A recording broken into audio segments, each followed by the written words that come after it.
Isabel Fortin, tell me about your vision.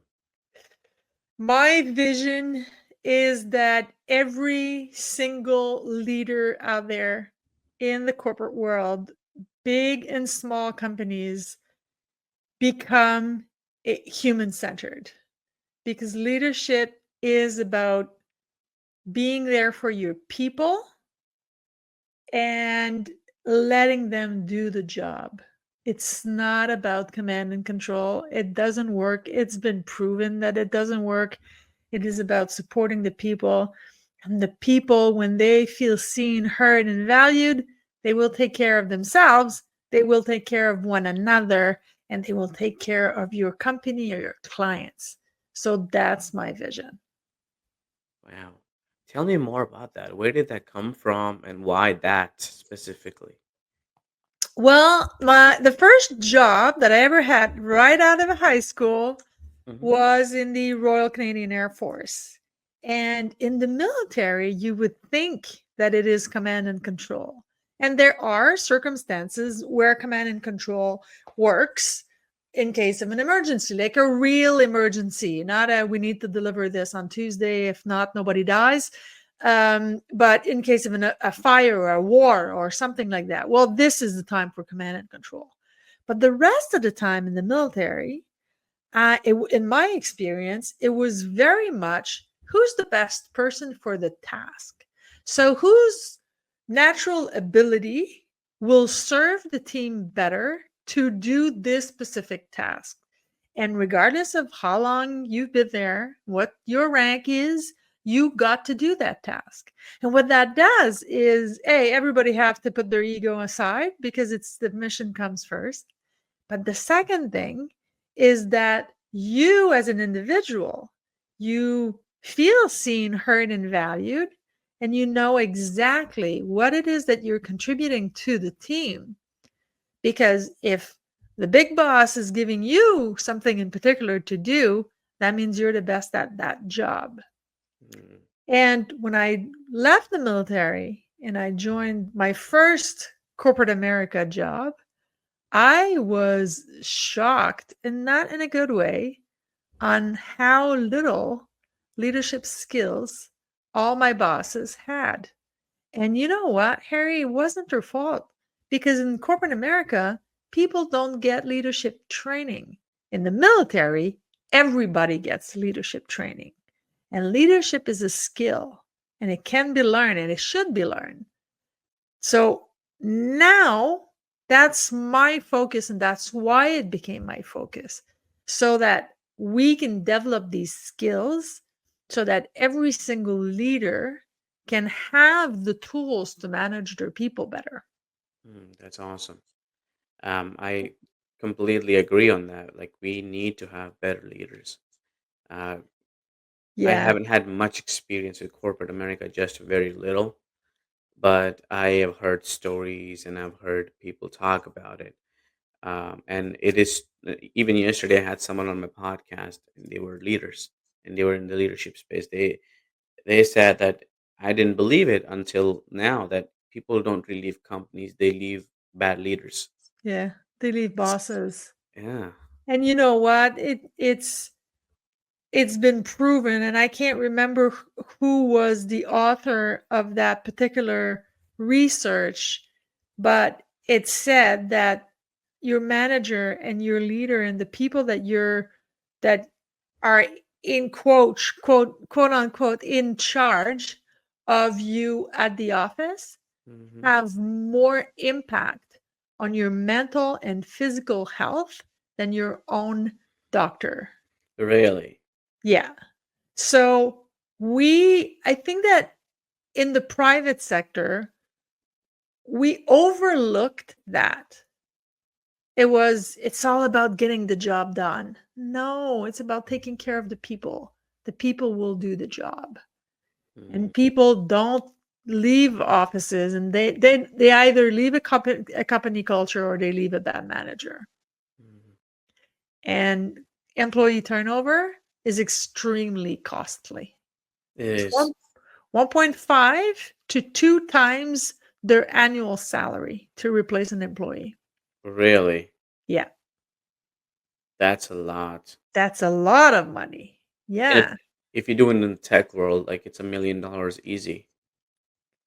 A friend of mine just hired, she co-owns an accounting firm, and they just hired somebody through a headhunter, and they paid the headhunter $52,000 for 3 months in order to find one qualified employee and actually fill the spot that they needed.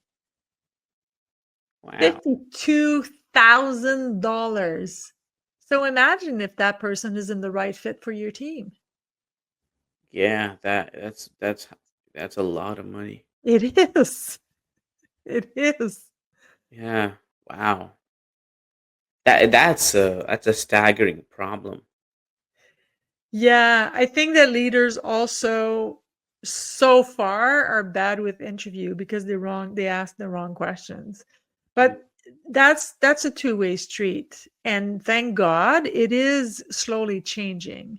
But the people applying for a job should always show up to the interview with questions, mm, because it's not a one-way street.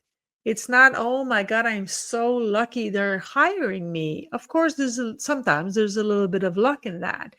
But it's also, okay, does this company or this manager do do they align with my values? What's the company culture about? What's the rate of the turnover? Because if the employee turnover rate is extremely high, that's a big indicator that the company culture sucks. mm. And maybe you shouldn't, want to work there until something is done. And slowly, I think that the millennials are were the first ones to say, yeah, hang on, but what are you going to do for me besides the paycheck and besides the health insurance? Right? So where if I, get this particular position, what can I grow into within your organization? And that's very important, because in the interview should be a discussion.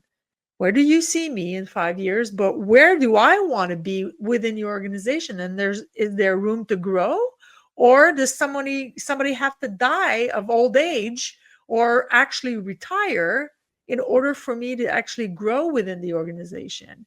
And the more the both the employer and the employee find that it's a fit, then the better chances that that person is going to stay there for a little bit. Yeah. Thank you for sharing that with us. You're welcome. That's awesome.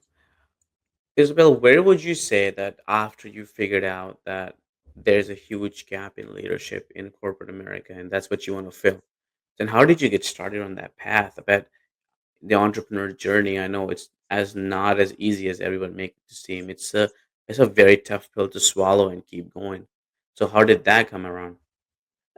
Through an extremely bad boss who, funny enough, was the best positive um, example for me, even though this person was such a bad leader, and almost to so bad that it made him a bad person. Mm, Um, and it was through seeing him having success, financial success, and what I would qualify as life success. And I was looking at him and I went, okay, if this person succeeded, there's no way I will fail. mm, So that was kind of the leap for me, because I don't come from a family where there's a lot of entrepreneurs, and everybody was an employee. Both my parents had been in the military. When I joined the Air Force, my brother was an Air Force pilot. Everybody had the security of having a paychecks every 2 weeks, and I didn't know anything else. So I didn't think I had it in me. I had the limiting belief that whatever was required to have your own company, I didn't possess. I didn't know what that was, but I was sure I didn't have it. So by seeing how this bad example still made it work, and the secret to his success was the people that he surrounded himself with. That was how he succeeded. And when I saw that, I went, okay, well, if I don't bet on myself, I'm a fool, A, and B, I can never complain again Mm, because I finally recognized that whatever I thought it was out there that I did not possess, I had made it all up. And I just closed my eyes, held my breath, and jumped. And here I am a couple of decades later. And I'm still standing and I'm still paying, I'm still capable of paying the mortgage and eating and traveling and buying things that I need for my life. So obviously it was the right fit for me. And now that I've done it, I'll never be an employee again, wow. ever. That's amazing. Tell me more about that. What that I think when our listeners see entrepreneurs grow and struggle and overcome struggles and actually do all these, I think it gives them hope and gives them guidance. So, how long have you been in business now? 20 blah, 22 years, 22 or 23 years. Wow. Yeah. I was a young, well, all things considering, I was a pretty young entrepreneur. I was in my 30s and actually not even mid 30s yet. And it was just, yeah, it's time to to jump and believe in myself and bet on myself. And I'm not a betting person. I don't gamble. I don't like it, but I took that gamble because then it was for me. And I knew that I was smart enough and I was willing to work hard enough to see it through.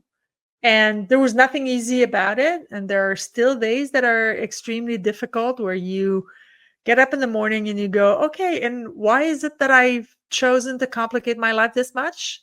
Like, especially when the pandemic hit, where I live, companies closed. My company closed for 15 weeks during the first wave of COVID and 35 weeks during the second wind of COVID. And so if you add them up, that's 50 weeks out of a year and a half. So a year, almost a year out of a year and a half. But that's the thing that happens that make you see exactly what you're made of and what you're capable of. Mhm. And as I was saying earlier, now I wouldn't have it any other way. I will work for myself until I decide that I'm done working, and that will more than likely be never. Just because I love what I do and I'm passionate about what I do. I'm passionate about the people that I work with and that I get to help.